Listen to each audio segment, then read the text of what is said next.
नमस्कार दोस्तों, मैं मुर्शिद करीम और आप देख रहे हैं वंदे मातरम। 2022 में कई राज्यों में विधानसभा के चुनाव होने हैं। गुजरात में भी 2022 में ही विधानसभा के चुनाव होंगे। उसी के मद्देनज़र रखते हुए देश की राजधानी दिल्ली के मुख्यमंत्री और आम आदमी पार्टी के मुखिया अरविंद केजरीवाल गुजरात में आज जाकर एक संवाददाता सम्मेलन को संबोधित करते हुए चुनाव के मद्देनज़र रखते हुए एक ऐलान कर डाला। उन्होंने कहा 2022 में गुजरात में विधानसभा के चुनाव में 182 उम्मीदवार लड़ेंगे हमारे, यानी गुजरात के सारे विधानसभा में आम आदमी पार्टी के उम्मीदवार खड़े होंगे। ये आज दिल्ली के मुखिया अरविंद केजरीवाल ने अहमदाबाद में जाके सरेआम ऐलान कर दिया। आज वो अहमदाबाद में है। वहाँ पे उन्होंने प्रदेश का आम आदमी पार्टी का कार्यालय उद्घाटन किया। हालांकि ये सारी बातें उन्होंने उद्घाटन से कबल एक प्रेस कॉन्फ्रेंस करके ये सारी बात उन्होंने कही। अहमदाबाद अरविंद केजरीवाल का गुजरात दौरा ये दूसरी बार है। यार, अरविंद केजरीवाल का ये गुजरात दौरा दूसरी बार है। अहमदाबाद से पहले फरवरी में वो सूरत गए थे। सूरत में महानगर पालिका में आम आदमी पार्टी के 27 उम्मीदवार जीत हासिल किए थे। उन्हीं को बधाई देने के लिए गए थे वो।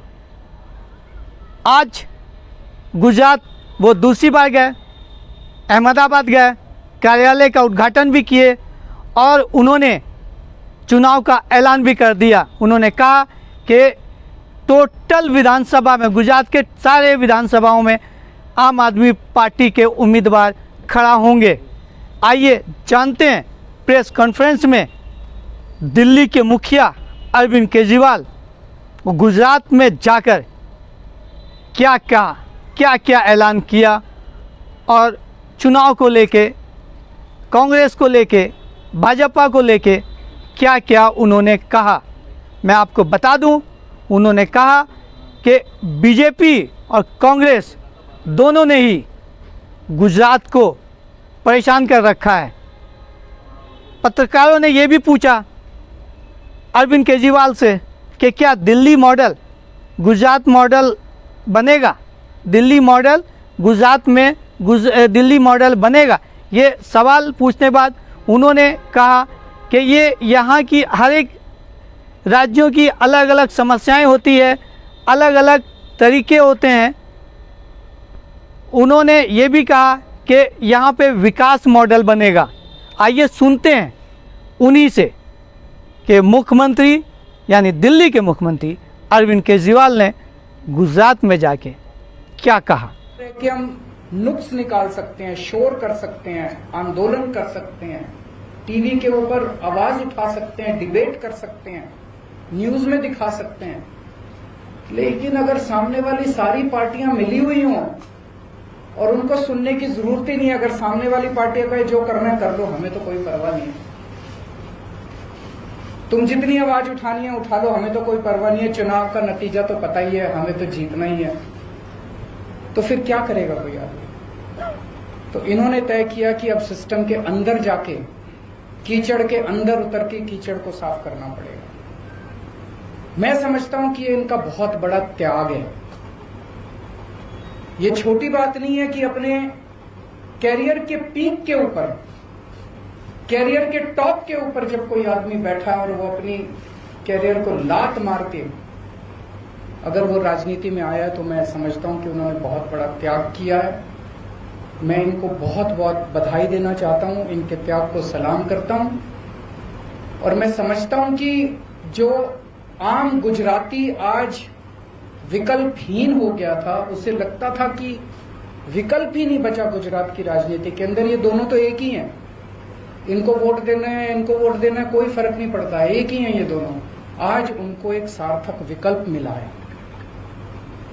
गुजरात के अंदर बैठा हुआ भी हर आदमी देख रहा है कि अगर दिल्ली के अंदर बिजली मुफ्त हो सकती है, 24 घंटे बिजली हो सकती है, तो गुजरात के अंदर बिजली इतनी महंगी क्यों है?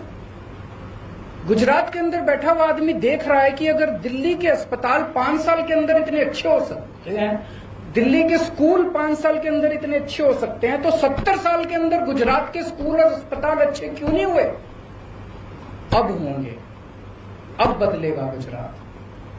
अब यशोदान भाई ने जो बीड़ा उठाया है, मैं भगवान से प्रार्थना करता हूं, आज हम सब लोग मंदिर में बैठे हुए हैं, पवित्र स्थान पे बैठे हुए हैं, मैं भगवान से प्रार्थना करता हूं कि जो सपना, गुजरात के लोगों का सपना पूरा करने का जो यशोदान भाई ने संकल्प उठाया है, वो यशोदान भाई, गोपाल इटालिया जी, मनोज भाई, इनकी पूरी टीम गुजरात के 6 करोड़ लोगों के साथ मिलके, अब सब मिलके गुजरात को बदलेंगे।